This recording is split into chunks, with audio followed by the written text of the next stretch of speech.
안녕하십니까, 트레이더 돌펜티입니다. 지수가 조정을 받고 있지만 코스피는 3000을 깨지 않았습니다. 3071포인트로 마무리를 지었습니다. 증권사 리포트, 뉴스, 커뮤니티에서는 한국 주식시장이 강하다는 글들을 종종 볼 수가 있는데요. 왜 내 계좌는 마이너스고 이 모양이지? 하시는 분들 많으실 겁니다. 지수는 오르는데 왜 개인들은 수익을 못 내는가? 그럼 앞으로 한국 주식시장에서 돈 벌려면 어떻게 해야 하는가에 대해서 간단히 얘기를 좀 해보려 합니다. 코스피 3100까지 찍었었죠. 코스피 3129포인트까지 찍었는데 이거는 축제일까요? 착시일까요? 지수는 올랐지만 체감은 냉랭합니다. 왜냐면 지수가 오르고 종목들이 날아간다는데 이 개인 계좌들은 손실 중인 게 많습니다. 여러 커뮤니티 사이트들을 돌아다녀 봐도 그렇고요. 왜 이런 현상이 벌어지냐면 개인들이 많이 들고 있지 않은 종목들이 지수를 견인해서 그렇습니다. 삼성전자, SK하이닉스, 네이버, 카카오 등이 그렇습니다. 혹은 삼성전자, 네이버, 카카오를 들고 있어도 이 단가가 저 위에 계신 분들이 계세요. 카카오를 봐도, 네이버를 봐도 단가가 저 위에 계신 분들이 많이 있습니다. 내가 들고 있는 종목들은 쭉쭉 계속 빠지고 있습니다. 이 대표적인 게 2차전지죠. 소형주, 제약바이오, 2차전지 여전히 약세입니다. 지수가 오른다고 해서 얘네들이 지금 오르고 있지 않습니다. 지금은 전체적인 불장이 아니라 선택적 불장, 즉 소수 대형주 중심의 상승인 것입니다.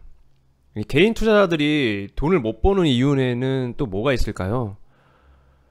첫 번째는 테마, 중소형주의 단기 뉴스 테마를 추종해서 그렇습니다. 이 뉴스가 뜨자마자 바로 따라 들어가지만 보통 끝물인 경우가 많고요. 이런 매매가 잘 되는 시기도 있습니다만 지금은 엄연히 시장에서 보내는 대형주 수급주를 트레이딩을 하셔야 합니다. 두 번째는 과거 급등주 차트에 물려있는 경우입니다. 이 대표적인 예로 2차전지입니다. 고점 대비 말도 못하게 빠졌습니다. 이런 분들은 비중이 너무 많이 들어가 있어서 다른 매매를 아예 하지를 못하고 있는 경우도 있습니다.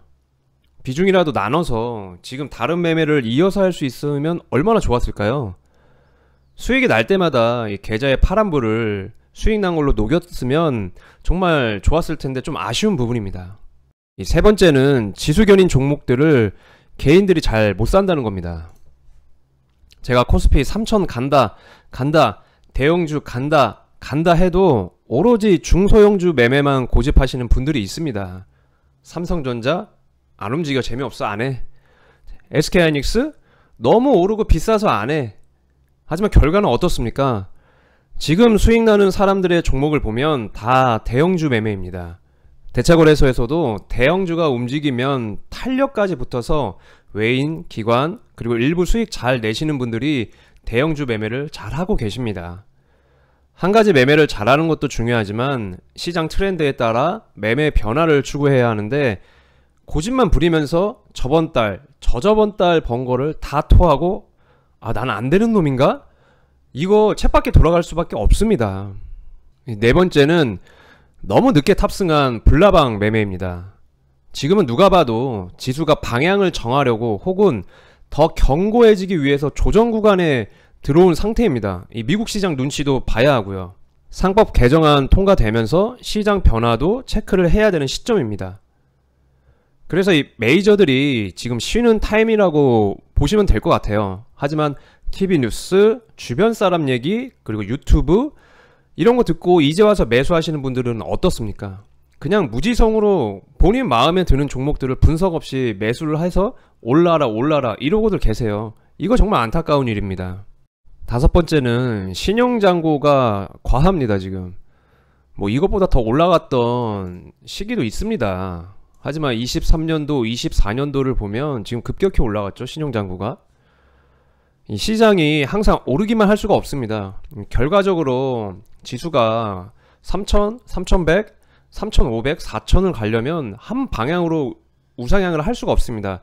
가는 도중에 조정도 받고요. 하락이 나올 수도 있고 그러면서 올라가는 겁니다.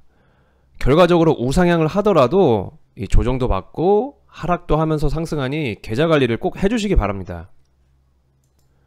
그리고 지금 시장의 구조를 이해하실 필요가 있습니다. 이 환율 차트를 좀 볼게요. 지금 1350원에서 왔다 갔다 하고 있습니다. 이 환율이 조금 더 내려가야 됩니다. 이 환율이 내려가서 더 안정기에 들어가면 외국인들 수급이 더 유입이 될 것입니다. 주식을 할 때 외국인 파워가 엄청나다는 것을 다들 아실 겁니다. 환율이 더 내려가면 어떻게 될까요? 외국인 수급이 지수 견인을 하는 거에 도움을 받을 수가 있다는 거죠. 외국인 수급이 지수 견인을 할 수도 있다는 말입니다. 코스피 시총 상위 종목들, 그리고 아직 오르지 않은 종목들을 외국인 수급을 잘 체크를 해보세요. 매매하실 때 지수도 체크를 하지만 환율을 꼭 체크를 하면서 매매를 하시길 바라겠습니다.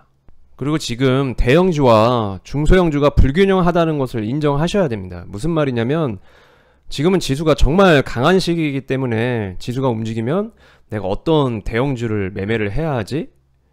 지수가 잠깐 쉬고 있다면 내가 어떤 대형주를 미리 사놓을까? 이런 고민들을 하셔야 되는 시기입니다. 이런 포인트를 가지고 공부를 하셔야 됩니다. 지수가 빠지면 변동성이 심한 테마주로 내가 다 복구해버리겠다, 내가 매매를 해서 수익을 내겠다, 이런 생각보다는 지수가 지금 강한 시기고 지수가 잠깐 쉬는 동안 지수가 다시 올라간다면 내가 지금 어떤 종목들을 캐치를 해서 매매를 해야 되지? 이런 고민들을 충분히 하시면 매매에 도움이 많이 될 것입니다.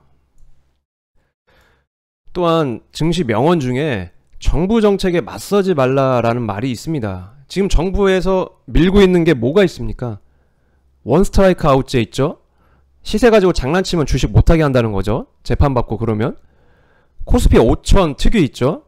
5000 향해 앞으로 갑시다, 뭐 이런 곳이에요. 정책적으로 지수를 올리겠다라는데 인버스, 곱버스, 지수가 오르면 내리는 거에 베팅을 하는 사람들이에요. 지수가 내리는 거에 베팅. 이것만 주구장창 때리시는 분들이 있어요. 정부에서 이렇게 하겠습니다, 이렇게 하는데 반대로 하시는 거는 정말 위험합니다. 우리는 정부 정책대로 그리고 주가의 흐름대로 움직이는 주식, 이왕이면 지수를 견인하면서 움직일 수 있는 종목에 초점을 두시면 되겠습니다. 그럼 앞으로 시장이 어떻게 될까요? 지수는 뭐 예측을 할 수는 없습니다. 근데 단기적으로는 얘가 아마 박스권을 그리고 횡보를 하다 이렇게 갔으면 하는 희망입니다. 이런 방향보다는요. 대형주들이 숨을 고르면서 중소형주 순환매가 나올 수도 있고, 기존에 올랐던 대형주들이 잠깐 쉬면서 새로운 대형주들이 움직일 수가 있습니다. 오늘은 SK이노베이션이 움직였네요. 그쵸? 중기적으로는 환율을 꼭 체크를 하면서 외국인 수급이 얼마나 유입이 되는지, 그로 인해 지수가 우상향을 할지 체크를 해보시는 것도 정말 많은 도움이 될 겁니다. 그리고 거래대금이 여전히 20조를 상회하고 있습니다. 코스피, 코스닥, 그리고 이따 뉴스를 보면서 정확한 거래대금을 체크를 해주셔야 돼요. 거래대금도 좋고 지수도 3000포인트 이상만 계속 유지를 해준다면 시장 참여자들이 계속 더 늘어나면서 새로운 유동성 시대가 열릴 수 있다는 점 염두에 두시면 좋을 것 같아요. 지금은 예전과 완전히 다른 시장입니다. 2차 전지에서 반도체, 플랫폼 대형주로 시장이 옮겨갔고요. 테마주에서 실적주로, 중소형주에서 대형주로 옮겨갔습니다. 단타든 장타든 내가 가진 종목이 지금 수급을 타고 있는지 확인을 해보세요. 거래대금, 뉴스, 수급 변화를 살펴보시고 애매한 매매를 중단하시기 바랍니다. 남들이 좋다고 해서 분석 없이 몰빵하지 마시고 꼭 비중을 나눠서 생존하시길 바랍니다. 장기 매매를 하시는 분들은 지수와 함께 움직일 애들을 포트로 다시 짜보는 것도 좋은 방향이 될 것이라 생각합니다. 정책도 시장을 밀어주고 제도도 바뀌고 있으니 새로운 시장에서 새로운 포트로 돈 많이 버시길 바라겠습니다. 오늘 간단하게 말씀드려봤는데 어떠셨나요? 지수는 웃고 있지만 내 계좌가 울고 있다면 우리에게 필요한 건 객관적인 자기 점검과 대응 전략입니다. 왜 내 계좌는 오르지 않고 있지? 라고 자책하기보다 시장 흐름을 이해하고 생존력을 높이는 전략을 이 영상을 보고 가져가시기 바랍니다. 시장은 결국 기회를 줍니다. 누구에게요? 살아남은 자들에게만 줍니다. 기본이 되는 것을 잘 지키면서 꼭 살아남으시길 바랍니다. 그럼 저는 다음 영상에서 뵙겠습니다. 구독, 좋아요, 알림 설정 부탁드리고요. 지금까지 전업투자자 돌펜티였습니다. 감사합니다.